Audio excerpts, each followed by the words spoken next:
Assalamualaikum warahmatullahi wabarakatuh. Bertemu lagi di tutorial pengantar ilmu farmasi dan etika pertemuan terakhir yang akan kita bahas, yaitu mengenai definisi obat tradisional dan juga obat konvensional. Obat tradisional itu apa? Obat tradisional itu adalah bahan atau peramuan bahan, baik itu bisa berasal dari tumbuhan, dari hewan, mineral, ataupun dari galenic ya, atau campuran dari bahan-bahan tersebut yang secara tradisional telah digunakan untuk pengobatan berdasarkan pengalaman. Jadi kalau obat tradisional itu berdasarkan empiris ya, jadi berdasarkan data turun-temurun dari nenek moyang, itu obat tradisional.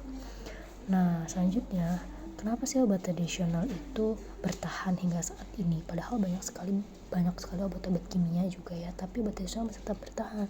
Karena yang pertama, dalam pembuatannya itu mudah. Yang kedua, harganya murah, jadi bisa terjangkau oleh kalangan manapun gitu kan. Lalu dia juga minim skala efek sampingnya, bahkan tidak ada efek samping. Beda dengan obat kimia, itu kan banyak skala efek sampingnya ya.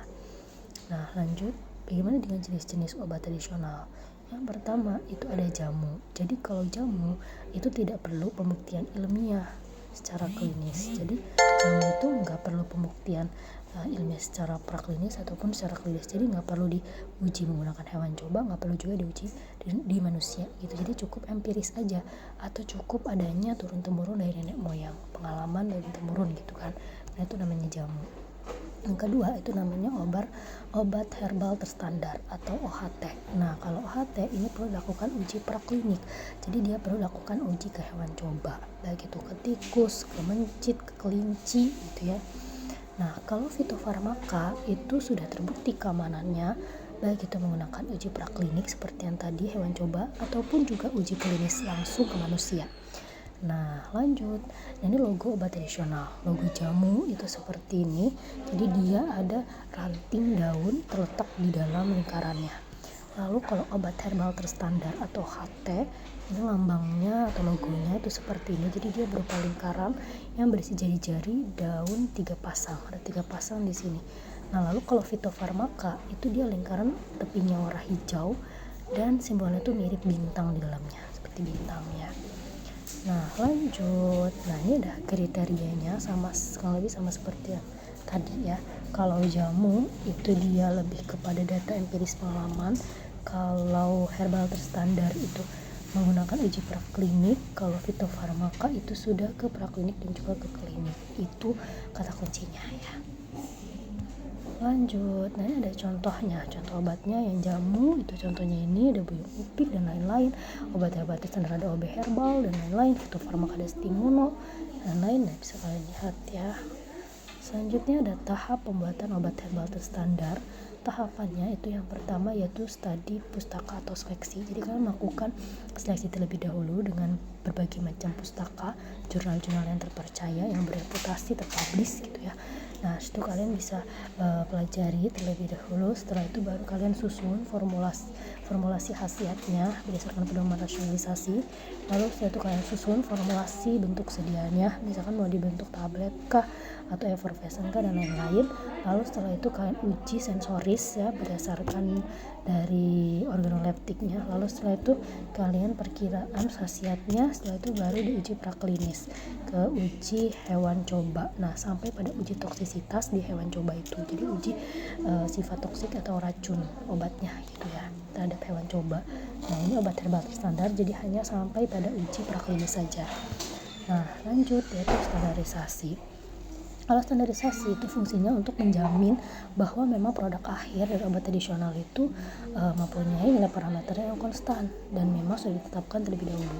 Nah kalau standarisasi farmasetikal itu biasanya dari standarisasi simplisia, lalu metode pembuatannya juga distandarisasi, termasuk pelarut yang digunakan dan juga sampai pada standarisasi sediaan yang sudah jadi yang sudah melalui seluruh proses pembuatan. Nah, lalu parameter uji persyaratan keamanan dan mutu obat jadi. Nah, ini ada organoleptik, ada air dan lain-lain ya, bisa kalian baca. Lalu selanjutnya ada kriteria izin edar dari obat tradisional. Itu dia menggunakan obat tradisional itu harus menggunakan bahan khasiat dan juga bahan tambahan yang memang memenuhi persyaratan mutunya dari segi keamanan dan juga khasiatnya. Lalu dibuatnya juga sesuai dengan ketentuan pedoman cara pembuatan obat tradisional yang baik, itu CPOTB ya. Lalu penandaan berisi informasi yang lengkap dan juga objektif yang bisa menjamin penggunaan obat tradisional secara tepat, rasional dan juga aman.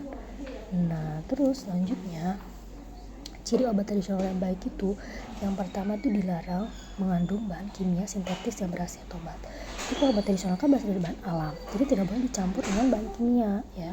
Lalu dilarang juga kalau dalamnya mengandung narkoba, dilarang mengandung psikotropik, kemudian tidak boleh mengandung bahan-bahan yang dilarang atau dicabut perizinannya, dan juga dilarang mengandung hewan dan tumbuhan yang dilindungi oleh negara. Nah, lanjut tahapan pengembangan obat fitofarmaka. Nah, kalau fitofarmaka prosesnya yang pertama itu tahap seleksi terlebih dahulu. Jadi sebelum penelitian kan memilih jenis obat tradisional yang akan diteliti dan juga dikembangkan, itu maunya yang seperti apa jenis obat tradisionalnya. Lalu proses yang kedua, kalian baru ke uji praklinis. Tadi ya menggunakan hewan coba. Itu kalian cari dari segi efikasinya, kemudian dari profil farmakokinetiknya dan juga toksisitasnya ya, baik itu secara in vitro ataupun in vivo.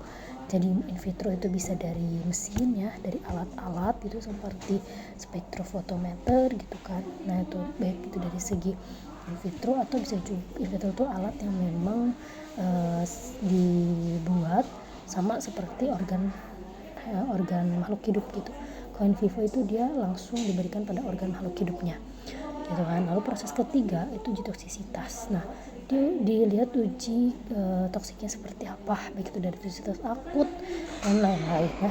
Lalu proses yang keempat penelitian farmakodinamik, dilihat dari perjalanan obatnya di dalam tubuh seperti apa, respon tubuh terhadap obatnya seperti apa gitu ya.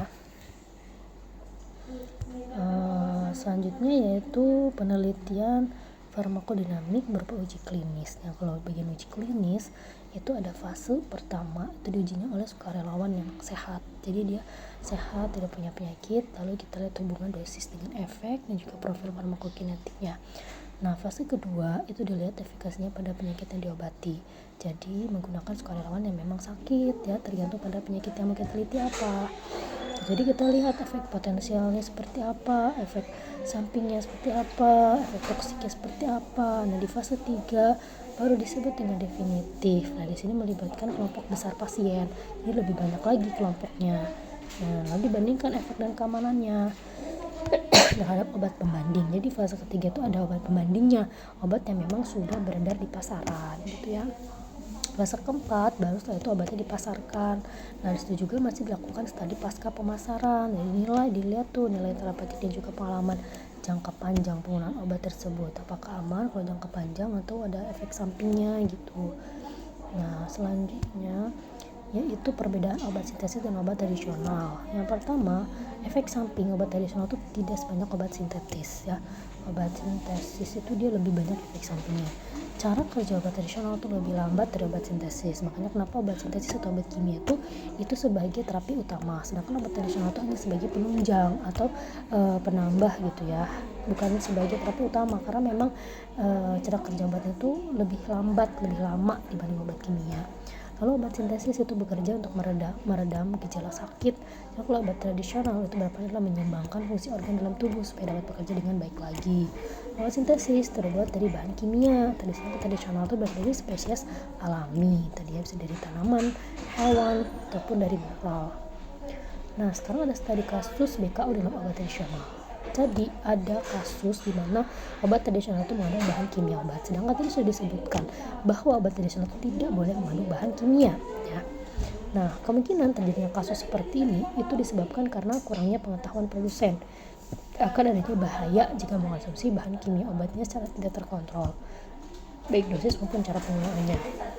Jadi kalau obat tradisional kan bisa diminumnya tuh maksudnya diminumnya tuh nggak harus benar-benar terkontrol seperti bahan kimia gitu kan, karena dia tidak terlalu berbahaya, tidak menimbulkan efek samping yang serius gitu kan, itu tidak ada efek samping sama sekali. Tapi kalau misalkan di dalam obat tradisional itu ada bahan kimianya dan digunakan seperti layaknya obat tradisional, digunakannya tuh tidak menentu gitu kan, otomatis tuh berbahaya gitu kan, dalamnya ada bahan kimianya gitu ya. Atau bisa juga semata-mata itu hanya demi meningkatkan penjualan, karena konsumen itu biasanya mereka berharap obat tradisional yang reaksinya cepat dalam tubuh, padahal aslinya obat tradisional itu memang yang disebutkan tadi, obat tradisional itu efeknya lambat dibanding obat kimia gitu kan. Nah, lalu adanya kontraindikasi penggunaan beberapa bahan kimia bagi penderita penyakit tertentu maupun interaksi bahan obat yang terjadi apabila penggunaan obat tradisional sedang mengonsumsi obat lain. Tentunya itu sangat membahayakan juga. Nah, penemuan BPOM adanya obat tradisional cemaran bahan kimia obat itu ada pegalinu ya, obat tradisional pegalinu atau encok atau untuk rematik itu ada di diklofenak sodium, dalamnya udah ada bahan kimia diklofenak sodium, padahal itu nggak boleh ya di bahan tradisional. Terus juga ada dexamethasone, terus obat pelangsing juga di dalamnya ada sibotramin, hidroklorida. Nah, ya bisa kalian baca sendiri ya. Yang selanjutnya, nah ini sanksinya diberikan BPOM. Nah, terhadap produsen yang memang nakal gitu, yang membuat obat tradisional tapi di dalamnya ada bahan kimianya, nah itu dia akan menarik peredaran produknya dan juga memusnahkan. Nah, apabila peringatan itu ditanggapi, maka dia akan batalkan izin edar dari produknya ya, lalu diajukan ke pengadilan. Nah, jadi tindakannya itu menambahkan BPOM itu melanggar Undang-Undang Nomor 23 Tahun 1992 ya, dan juga tentang Undang-Undang Nomor 8 Tahun 99 tentang perlindungan konsumen. Nah, ini contohnya lagi ya, seperti Ginggaro dia mengandung efedrin, Remadix dalamnya ada natrium diklofenak, seperti itu ya.